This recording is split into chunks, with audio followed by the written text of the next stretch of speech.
આણંદના SOG પોલીસે gas refilling કૌભાંડ ઝડપી પાડ્યું છે। કોંગ્રેસના પૂર્વ કાઉન્સિલરનો પુત્ર કરતો હતો ગેસ રિફિલિંગ।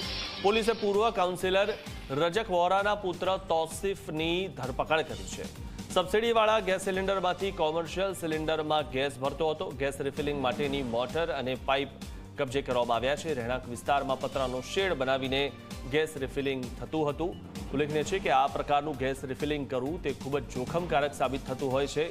જે જગ્યાએ આ પ્રકારનું ગેસ રિફિલિંગ થતું હોય તે જગ્યા અને આસપાસના જે રહેણાંક વિસ્તારો હોય તે તમામ માટે આ જોખમરૂપ સાબિત થતું હોય છે। પરંતુ આ રીતે ગેરકાયદેસર રીતે લોકો ગેસ રિફિલિંગ કરતા હોય છે ત્યારે રહેણાંક વિસ્તારમાં પતરાનો શેડ બનાવીને આ કૃત્ય કરવામાં આવતું હતું। આણંદમાં એસઓજી પોલીસે ગેસ રિફિલિંગ કૌભાંડ ઝડપી પાડ્યું છે અને કોંગ્રેસના પૂર્વ કાઉન્સિલરનો પુત્ર ગેસ રિફિલિંગ કરતો હતો।